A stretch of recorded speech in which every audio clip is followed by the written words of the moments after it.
Keep Fit by CKEA. Moi, c'est le Dr Bassako, diabétologue endocrinologue. Aujourd'hui, je vous cause un peu sur la nourriture pendant la période de Ramadan. Souvent des fois, pendant la période de Ramadan, pour les diabétiques surtout qui peuvent jeûner, le fait que nous pouvons prendre plutôt 2 repas par jour, il fait un effet sur notre corps parce que nous ne pouvons pas manger midi et nous pouvons jeûner pendant au moins 10 heures de temps à 12 heures de temps, dépendant l'heure.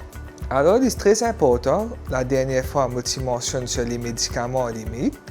Maintenant, j'ai envie de parler un petit peu à propos de la nourriture que nous consommons quand nous sommes en train de jeûner pendant le Ramadan.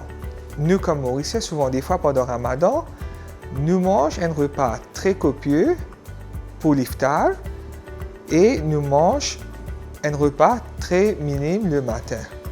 Certains diabétiques pensaient que c'est OK pour ne pas prendre le repas du matin et juste pour prendre ça fait très peu pour le suhoor. Nous nous conseillons que le repas du matin est important et bien pas skipper. Parce que pendant le Ramadan, il y a un ajustement que le médecin peut faire pour les médicaments de diabète que vous pouvez prendre.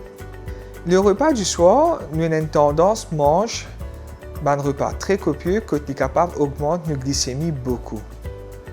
Nous avons une tendance, après 13 heures de temps de jeûne, manger beaucoup de calories, qui est évidemment le fait qu'il nous pas manger une journée. Mais ça, il est capable un problème pour les diabétiques parce qu'il cause une hyperglycémie très sévère la nuit et surtout si nous ne pouvons pas brûler calories le soir après le repas. Même chose le matin si nous mangeons très peu et nous prenons nos médicaments de diabète comprimés ou la piqûre d'insuline, nous avons un risque d'avoir des problèmes de hypoglycémie pendant la journée. C'est pour ça que, comme diabétique, nous devons manger un repas balancé pour le iftar et manger un repas pour le suhoor et nous discutons avec nos médecins en termes de nourriture, comment nous pouvons faire, même avant le Ramadan, il commencer, mais si le Ramadan il finit de commencer, la chose à faire, c'est que après le repas, quelques heures après, normalement 2 heures de temps après, vous faire un check de glycémie avec l'appareil de glucomètre que vous avez dans la maison et vous êtes capable de faire des petits checks de glycémie pendant la journée pour regarder que vous n'avez pas tomber dans l'hypoglycémie pendant la journée et vous n'avez pas tomber dans une sévère hyperglycémie le soir, la nuit, quand vous pouvez dormir. Aussi, à la fête du Ramadan, il y a la période festive de Eid.